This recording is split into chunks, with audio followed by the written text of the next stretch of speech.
continually find it very hard to find the right words to describe concisely what truly went wrong with POE2.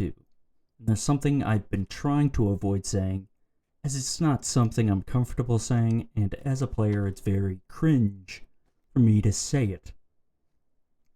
But this is the final video I want to make regarding POE, so I'm going to be as blunt as I possibly can.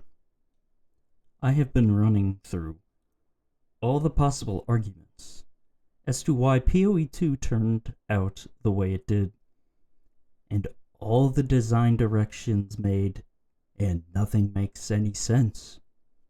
The only way this begins to make sense is if I include the premise that people making major design decisions fundamentally do not understand the game, and this has led to the game becoming increasingly out of touch with the player. Now, hear me out as I begin to explain why this is the only way this starts making any sense. Let me begin by tying back to my second video, and I'll take the opportunity to elaborate further as to what I was implying as I find it relevant. In my second video, I stated that you did not learn from Arch Nemesis.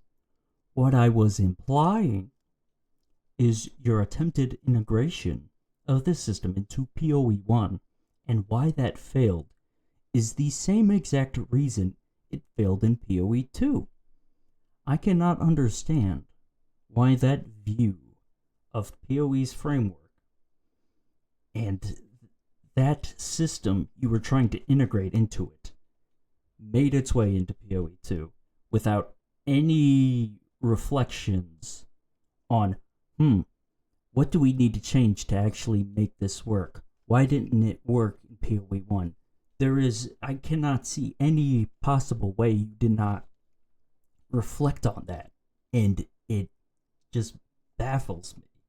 But instead of having only rares that were juiced, you made every enemy's base stats bloated. Not only that, you made every enemy like a concrete wall. Like, do you even realize that collision boxes in POE2 on enemies are much larger comparative to the model than they are in POE1? Are you aware of this? I want you to go up to any enemy in POE1, walk around them, see what happens. You will notice it's pretty tight to the model, the collision box.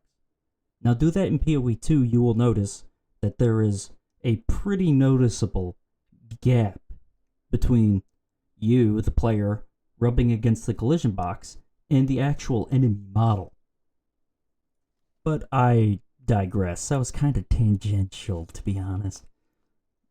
The thing is you didn't even change fundamentally how the AI works. You changed pathing to implement more of this swarming mechanic, but you didn't bother to enhance the AI in any meaningful way, such as engaging in combat with them.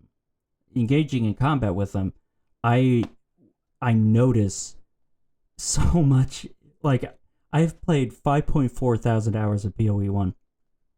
I know when I see POE1 AI, enemy AI. I've interacted with them for a long time. I know what happens when you just stand next to like a skeleton that is ranged. I've seen it a million times in POE1. I can identify that in POE2. Okay. But that's the thing. You try to change the role of enemies in combat, when in POE1, all of that just is a stat check. The enemy is not supposed to be complicated because it doesn't serve the purpose of making engaging combat. When you start emphasizing combat, you then have to fundamentally change your approach to everything. You cannot cut corners. It will not work. That is not design, man. You can't just ignore it and just continually push something in, it will not work. It's like taking a puzzle piece that doesn't fit and then continually pressing your thumb on it, trying to shove it in. You're just going to mangle the whole thing. It's not going to work the harder you shove and the more you ignore the rest of everything and how it doesn't fit. The lessons of POE1 trying to integrate Arch Nemesis into it, what you should have gotten from it is pumping numbers does not increase difficulty given the framework that you have. It only narrows what is allowed to pass the content. Enemies do not have smart enough AI to allow for interacting with them to be engaging, because their purpose was purely to be a stat check, and you haven't changed anything about that. What it should have taught you is something you should have already understood. The game has a certain framework, and when you start changing things, that causes implied consequences that affect other parts of that framework that you then have to specifically alter to adjust for what you have changed. It will not magically come together in the end on its own. Nothing will end up making sense within the framework unless you actively make it make sense. Design is not a liquid. Things will not conform to the space you put it in. You have to reevaluate everything surrounding what you change and adjust them accordingly. Not only that, you need to understand the limitations of your framework and try to work around them rather than ignoring them. Some things, believe it or not, have limitations as to what you can do with them, and that then goes into the design. Games have aspects for a reason because there are certain things that stuff emanates and gives to the final picture. It's not just a pick or choose thing. Sorry, I have an Amber Alert. For example, your game has a top-down perspective. A top-down perspective has limitations as to what it allows you to do.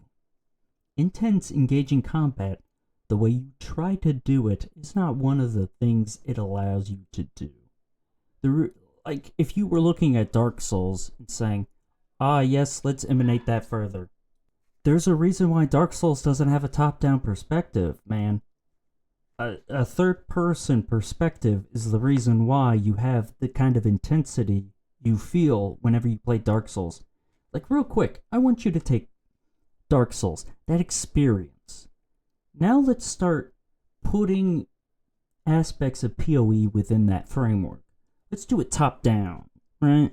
Let's start adding random gear drops. Let's start adding a big passive tree.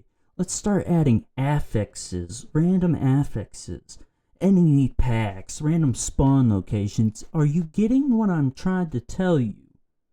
Are you understanding now why what you were doing doesn't actually work and won't work? A top-down perspective's gameplay will always emphasize movement and positioning within the space. Your solution to make combat engaging only made combat annoying and tedious. Treating the player like a pinball is not engaging. But when confronted about it, you said, not changing it.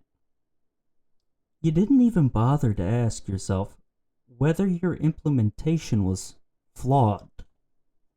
Look, if you wanted to make engaging combat, all you had to do was focus on improving the flow of combat.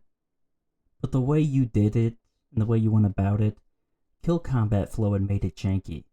And also, have the environments react better to the player, like they were in POE1. I don't think I've seen the kind of interactivity like when it comes to fire. Does fire even burn grass and spread? anymore. I know the wheat fields don't. The wheat fields, I don't know if you know this, but wheat is a very dry crop. It burns very easily. I don't know why that thing doesn't set ablaze when I shoot a grenade into it or spread fire into it. I just don't get it. It's like, oh, we have to have this set piece. Well, why doesn't it react to the player? That's the thing. Is you want me to feel engaged, you gotta have some reaction to things. And that's the thing. That goes to what the wise Gaben said once. The game's ignoring me. I feel like the game is giving me a narcissistic injury because it's ignoring me. You know? The game should react to the player if you want them to be more engaged with it. In addition, some of the areas need to have better flow to them. Some maps and areas feel like the fact the player was meant to fight in them was not adequately considered. They feel like you made a dollhouse, threw me in there, and told me to have fun. Every aspect of the game must work together to accomplish the desired effect.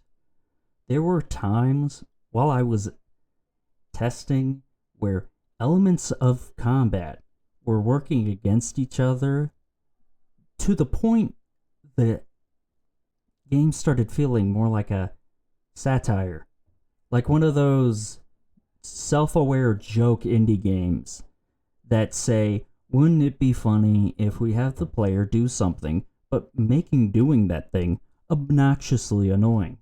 Except it's trying to take itself seriously. There were points in my footage that I couldn't keep myself from laughing.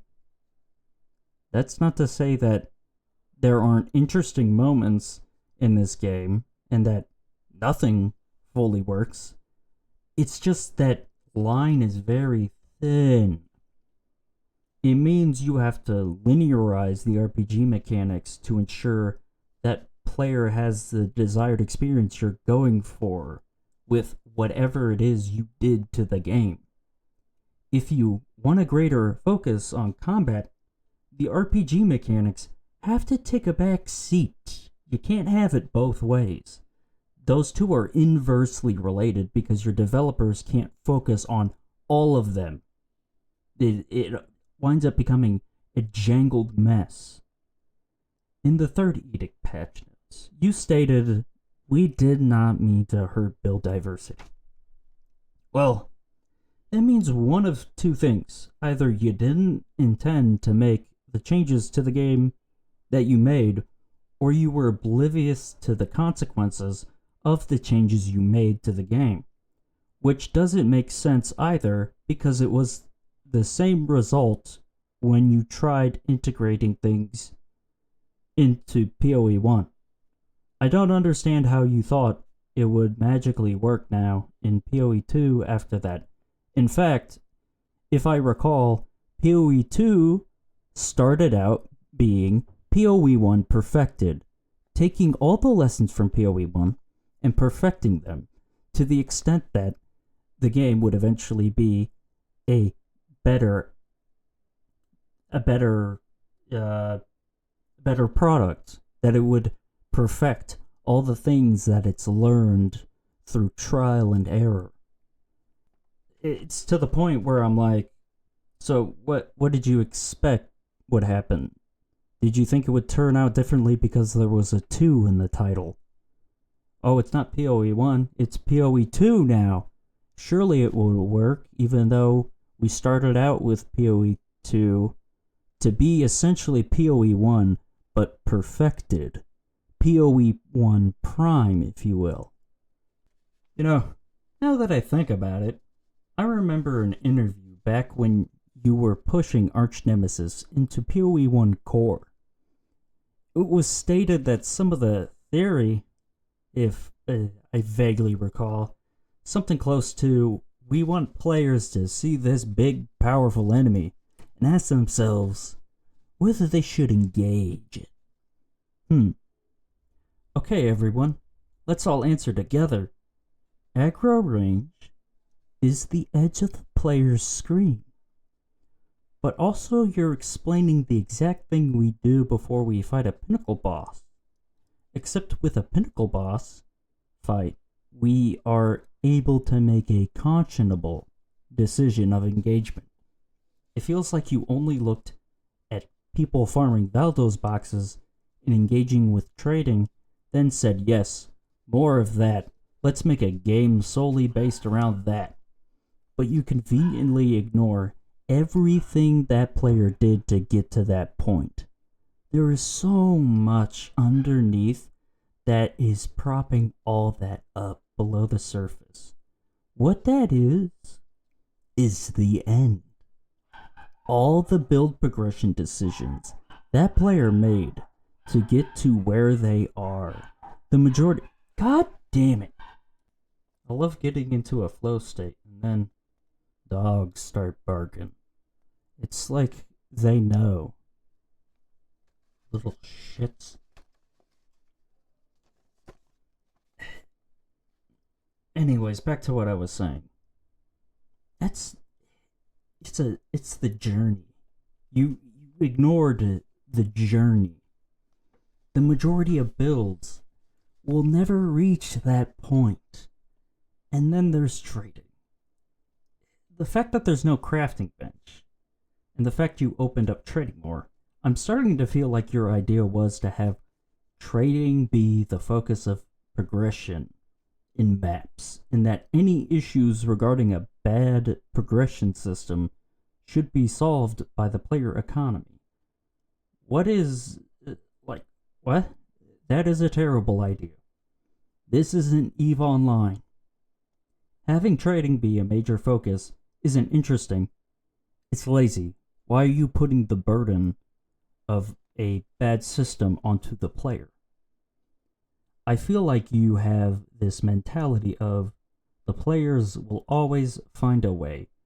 We can, but you don't give us the tools and the breathing room necessary. We don't have much choice on what we can do or much to work with. It's like asking me build a accurate satellite, or not a satellite, but a accurate antenna using just a paperclip. I can make a satellite using an antenna using a paperclip. It won't be accurate and it won't be precise. I could make it, but to what degree are you looking for, man?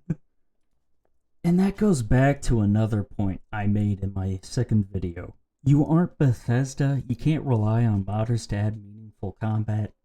What I should have said was to fix your game, because if your philosophy is players will solve the issues, you might as well do that. Hell, I would have loved to binge learn a modding framework and make fixes you have yet to implement after 2 years of being in early access. I'm not saying that like, oh, coding is so easy, like some internet gremlin. I have a degree in computer engineering. I've coded a shit ton. Oh, and one more thing. I had a thought pop into my head while writing this script that I'd like to bring up. I was thinking about, why would they just put out bandage fixes and not actually slowly release all the real fixes and continually do this league stuff like it's POE1 and not even in early access? And I think I know what you're planning to do. Now, mind you, this is pure speculation, but I think what you're doing is rushing out the last of the campaign, and then come ExileCon in November. You're going to walk up on stage and reveal, hey everyone, look, We've been working on the fixes this whole time. This hype, log on. I mean, let's think about this.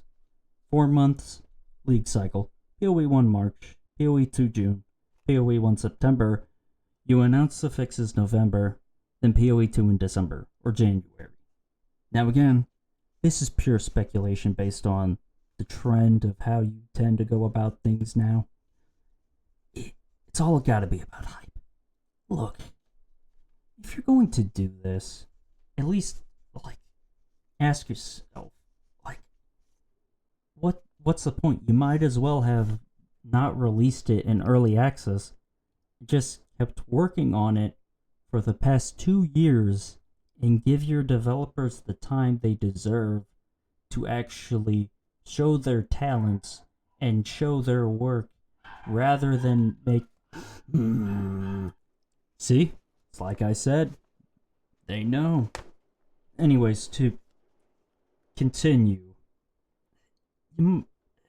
making them have to juggle adding more acts, league mechanics, classes, new ascendancies, and bandage fixes when what they should be just focusing on is fixing this and getting this to a more cohesive, consistent state, which now makes me think, I'm beginning to think that you couldn't possibly see this not working out, so you didn't have a backup strategy for when things went sideways, which again baffles me because you saw how much it didn't work in POE1. Like, this logic just continually wraps around itself, and then it's like, oh wait, but then what about this? That it didn't work in POE1. So how could you have thought this? It's so confusing. I feel like there's some weird disdain for POE1 and POE2's design. It feels like it despises the things in POE1 people liked and said, I can do it better. I know what the people want. Like a crafting bench. All the issues with gear progression in maps would be fixed if you add a crafting bench with mid-range affixes at maps. But no, let's have tiered gear. I personally never had a piece of tiered gear ever roll good enough to replace my current gear. And also, even if it has a good modifier on it, it can quickly become a useless item when I start adding modifiers onto it. Because gear does not always line up with your current gear. It's not how crafting works. And then you add 2 extra tiers to each currency, as if that'll fix the problem. But the thing is, a player will not reasonably have these consistent enough to properly progress, and too easily can they roll a modifier that will make a potentially next step item utter garbage to throw in the dumpster. This stubborn regressive design is completely flawed and lacks any real understanding of how POE1 got progression right. Look at this. I want you to look at this. Pause it to read it if you think my numbers are skeptical. Look at the statistical hoops we have to jump through just for basic progression in POE2. Basic map progression. Not only this, but we have to do this for every gear slot. I know what you were thinking. Let's have players use currency for gear progression, crafting, because in-game crafting is hype. When players craft items in POE1 and get that sweet gear roll. Yeah. You know why that's hype? Because we're min-maxing when we do that in POE1. Why are you having us do this for basic map progression gear? And let's not forget, the workbench that we turn 3 trash items into 1 trash item. Fantastic! I guarantee you, the majority of players, if not close to all players, expected what you meant by early access was actually to quickly and iteratively get the game into a more consistent state. Like this whole time, I was looking at all these league patches. I wasn't looking at the league mechanics. I wasn't looking at the new classes. I was looking for fixes to the major issues this game has. Because that's what I expected. I expected you to fix them and address them head on. That's what early access is for, man. But you're such a creature of habit that you just didn't bother approaching this differently from POE1. Look, at that point, if you're going to do something different and not change your approach, you might as well not do anything different at all, because it won't work. If you don't change how you go about things based on what you're trying to do and what you're trying to develop, it won't work. Heck, this game was supposed to be a live service. You want this to be a live service. I don't see how you can make it work as a live service the way you were going about it. It just won't work. Like, you want combat to now be the focus. Okay, well, how do you make combat interesting and continually do that? You can't. That's not feasible. And it definitely won't work with the kind of scheduling you wanted it to. Like, you're setting this up for failure, and it makes zero sense. Like, you wanted to do this to POE1, too. You said, this is the direction we want to go. Is it really? Did you, like, really? In my 5.4 thousand hours, yeah, I keep bringing that up, because that's a lot of hours in a game. That's a lot. I like this game, okay? In my 5.4 thousand hours, I never got that from that. I never got this from that, you know? Like, what? Huh? But then, like, 2 months in, you showed that apparently wasn't what was the priority. Like, you severely nerfed the only well-performing builds, even though there wasn't any other options people could actually viably do. And then you add a new ascendancy when, let's see, what ascendancy have I kicked like a dead horse? Acolyte of Chayula. All you do is just adjust darkness. I'm sorry, I'm laughing. But darkness, do you even know how... You're not giving the people enough time to adequately make it an actual viable ascendancy, man. The way it works, it's like, okay, I start out at a just completely useless state, and then I have to ramp up to get to a normal state of scaling. But the thing is I can't ramp up to a normal state of scaling because I'm gimped from the get-go. You know? Doesn't make any sense. It feels like you would rather rush out acts and leagues and work on the real fixes in the background. You are fixated on spectacle rather than practicality and simplicity. I feel like you think all players want is absurd quantity of things thrown at them.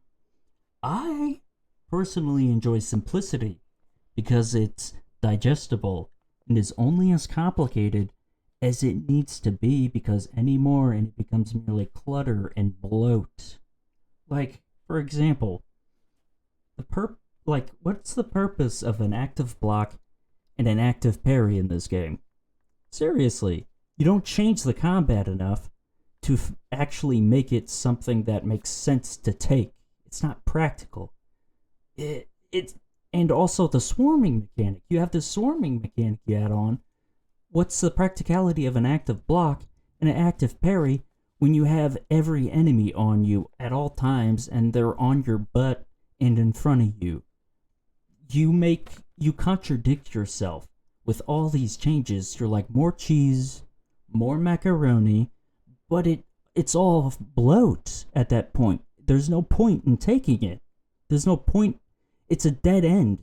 And you're gaslighting players, newer players, into, oh, let me try this. Let me see if I can use this. I have never found an instance where I'm like, oh yeah, that's an instance where I should use active block. If I have the active block, I try to create an excuse to use just randomly doing it, and it just feels so unnatural.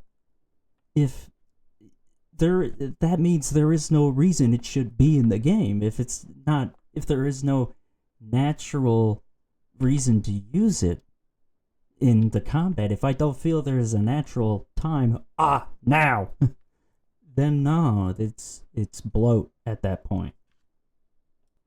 In the process of making these videos, I looked past all of the cracks of POE2, and I looked at those initial core changes to damage, currency, and player movement. It cannot be overstated how amazing those changes are. As an engineer, there is nothing more beautiful than seeing such a succinct solution to issues POE1 had.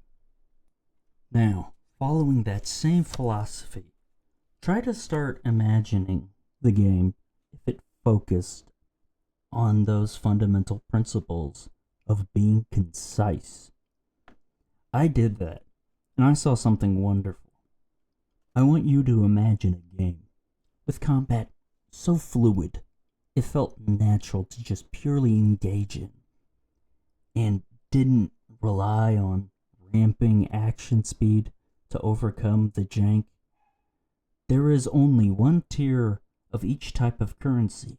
None of this greater alteration orb crap. A smooth progression system. Most of the skill gems worked on their own and weren't designed around a specific combo. Support gems only supported skill gems rather than to facilitate a combo. Comboing would be facilitated by something separate from skills and support gems. Imagine a centralized system that facilitated the use of league mechanic drops so the player would instinctively know where and how to use it on gear, regardless of if they played the league it was introduced. Imagine if league mechanics didn't break the flow of farming content. Imagine a game that learned from its mistakes instead of frantically repeating them. That is the game I imagined. In my 5.4 thousand hours in POE1, I managed to defeat Uber Elder and Maven for the first time with a Val Domination Guardian during Crucible League. No build guide, no trading, just the work I put in to learn the game back starting Expedition League. If you ask me, what is the most important and best aspect of PoE? Is it blowing things up on screen? Or is it fighting pinnacle bosses? It's everything before that. The progression. The tools the game provides that allow the player to gradually get power. The progression is what makes the spectacle rewarding, because it is the result of the player's efforts, mastering and understanding the systems and putting them together in their own unique way, a unique solution made by a unique individual.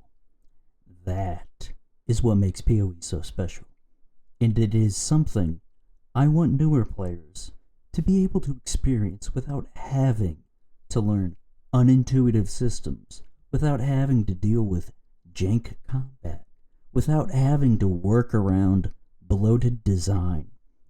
Those were the biggest hurdles for new players to get to the best part of PoE. I feel like GGG has completely forgotten that, and while some things have been simplified, there are also other areas that have been made more bloated than they need to be. I started making my original videos because I saw a concerning trend in PoE that I wasn't vibing with. I feel like the true understanding of what made PoE special to me and how to open that up to newer players better is gone. And I'm not gonna lie, doing these videos has ruined PoE for me. Even PoE 1. The things I had just accepted were a thing even though they could be improved, like how janky combat is on a base level. Yeah, I can build movement speed and action speed. I would just like to not have to do that to overcome jank. Sorry, this took really long. I moved stuff around in the room I'm in, and the original video I recorded was garbage, so I completely redid it. Honestly, I hope this video ages poorly, because that means the game is in a better place than it currently is. But these are how I see them currently. And just because the timing lines up, I'll give my input on POE1 Mirage League that no one asked for. I have no idea about the Mirage mechanic. I didn't look into it. I haven't played it. Because again, I said I just can't bring myself to play it. Will say though, the patch notes looked at them slightly. New skills, good. I like them. They fill a good niche that I felt was kind of lacking. But one thing, I do not like the new breach. More specifically, the breach hives. It's derivative and redundant. It's just blight without the towers. Like, why?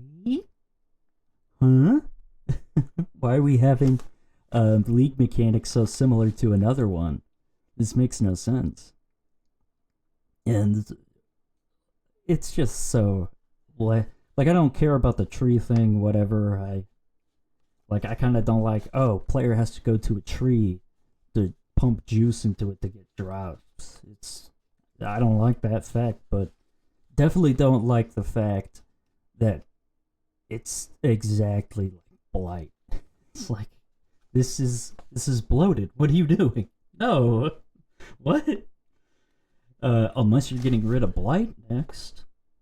Which, I don't know, maybe you are. Who knows what you're doing next. Anyways, I'm gonna be making videos on different topics. Stick around and watch them whenever they come out if you wanna, if you're interested. If not, hey man, that's all good. You do you. Anyways, bye.